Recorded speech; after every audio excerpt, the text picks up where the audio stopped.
Hi friends, వంకాయ masala curry ఎలా తయారు చేసుకోవాలో చూసేయండి ఫ్రెండ్స్. ముందుగా స్టవ్ ఆన్ చేసుకొని కడాయి పెట్టుకోవాలి.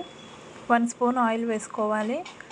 ఆయిల్ హీట్ అయిన తర్వాతకి ఆనియన్స్ని కట్ చేసి వేసుకోవాలి. టమాటాస్ని కట్ చేసి వేసుకోవాలి. ఒకసారి మిక్స్ చేసుకోవాలి. కొన్ని పచ్చిమిర్చిని కట్ చేసి వేసుకోవాలి. కొంచెం కరివేపాకు వేసుకోవాలి. కొంచెం కొత్తిమీరను వేసుకోవాలి. కొన్ని పల్లీలను వేసుకోవాలి. ఒకసారి మొత్తం మిక్స్ చేసుకోవాలి. కొద్దిగా కారం వేసుకోవాలి. కొంచెం సాల్ట్ వేసుకోవాలి. కొద్దిగా అల్లం వెల్లుల్లి పేస్ట్ వేసుకోవాలి. కొంచెం పసుపును వేసుకోవాలి. ఒకసారి మొత్తం మిక్స్ చేసుకోవాలి.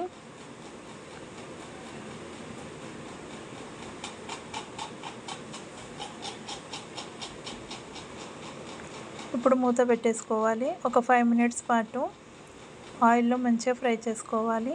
5 మినిట్స్ తర్వాత చూడండి, మనకి ఇక్కడ అన్నీ మంచిగా వేగిపోయాయి. ఇప్పుడు స్టవ్ ఆఫ్ చేసేసుకోవాలి. ఇప్పుడు పూర్తిగా చల్లారబెట్టుకోవాలి. పూర్తిగా చల్లారిన తర్వాత మిక్సీ జార్లో వేసుకోవాలి. మిక్సీ జార్లో వేసుకొని ఫైన్ పేస్ట్ లాగా చేసుకొని పెట్టుకోవాలి. ఇప్పుడు వంకాయల్ని ఇలా కట్ చేసి పెట్టుకోవాలి.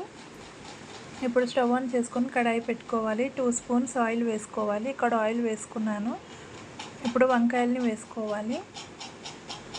వేసుకొని ఒకసారి మిక్స్ చేసుకోవాలి. కొద్దిగా సాల్ట్ వేసుకోవాలి. ఒకసారి మొత్తం కలిపేసుకొని మూత పెట్టుకోవాలి. ఒక 5 మినిట్స్ పాటు మూత పెట్టుకోవాలి. 5 మినిట్స్ తర్వాత మూత చూడండి, ఇక్కడ వంకాయలు అనేది కొంచెం ఫ్రై అయిపోయాయి. ఇలా ఒకసారి మిక్స్ చేసుకొని మళ్ళీ మూత పెట్టుకొని ఫ్రై చేసుకోవాలి. మళ్ళీ కొద్దిసేపు తర్వాత మూత చూడండి, వంకాయలు అనేది ఇక్కడ వేగిపోయాయి. ఇప్పుడు ఒక ప్లేట్లోకి తీసేసుకుందాము. ఇప్పుడు కడాయి పెట్టుకొని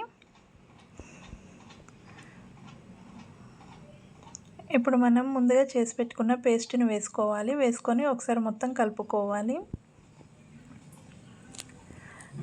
ఇప్పుడు మనం స్పైసీనెస్కి తగ్గట్టుగా కారం వేసుకోవాలి. రుచికి సరిపడా సాల్ట్ వేసుకోవాలి. ఒకసారి మొత్తం మిక్స్ చేసుకోవాలి. ఇలా ఒకసారి మొత్తం మిక్స్ చేసుకొని ఇప్పుడు మూత పెట్టేసుకోవాలి. ఫ్లేమ్ సిమ్లో పెట్టుకొని మూత పెట్టుకోవాలి. 5 మినిట్స్ తర్వాత మూత చూడండి, మనకి ఇక్కడ ఆయిల్ తేలుతుంది కదా. ఇప్పుడు ఒకసారి మొత్తం మిక్స్ చేసుకోవాలి. ఇప్పుడు మూత పెట్టుకోవాలి. మళ్ళీ ఒక 5 మినిట్స్ పాటు మూత పెట్టుకోవాలి. 5 మినిట్స్ తర్వాత మూత చూడండి, మనకు ఆయిల్ తేలుతుంది. ఇలా ఒకసారి మిక్స్ చేసుకొని మళ్ళీ ఒకసారి మూత పెట్టుకోవాలి. మళ్ళీ 5 మినిట్స్ తర్వాత మూత చూడండి, మనకు ఆయిల్ తేలుతుంది. ఇప్పుడు ఒకసారి మొత్తం మిక్స్ చేసుకోవాలి. ఇప్పుడు మనం వంకాయ ముక్కల్ని వేసుకోవాలి. వేసుకొని ఒకసారి మొత్తం కలిపేసుకోవాలి. ఇలా ఒకసారి మొత్తం కలిపేసుకొని ఒకసారి మూత పెట్టుకోవాలి. 5 మినిట్స్ తర్వాత మూత చూడండి, మనకు వంకాయ ముక్కలకు అనేది పేస్ట్ మంచిగా పట్టేసుకుంది. ఇప్పుడు మనం వాటర్ వేసుకోవాలి. వాటర్ వేసుకొని ఒకసారి మొత్తం మిక్స్ చేసుకోవాలి. చూడండి, ఇలా ఉడుకుతుంది కదా. ఇప్పుడు మూత పెట్టుకొని ఉడికించుకోవాలి. ఒక 5 to 10 మినిట్స్ తర్వాత మూత చూడండి, ఇప్పుడు మనకి ఆయిల్ మంచిగా తేలింది కదా. ఇప్పుడు ఫైనల్గా కొంచెం ధనియాల పౌడర్ వేసుకోవాలి. కొంచెం గరం మసాలా వేసుకోవాలి. కొద్దిగా కొత్తిమీర వేసుకోవాలి. వేసుకొని ఒకసారి మొత్తం మిక్స్ చేసుకోవాలి. ఫ్లేమ్ సిమ్లో పెట్టుకొని మూత పెట్టుకోవాలి. ఒక 5 మినిట్స్ తర్వాత మూత చూడండి, మనకి కర్రీ అనేది రెడీ అయిపోయింది. ఆయిల్ తేలింది కదా. ఇప్పుడు స్టవ్ ఆఫ్ చేసేసుకుందాం.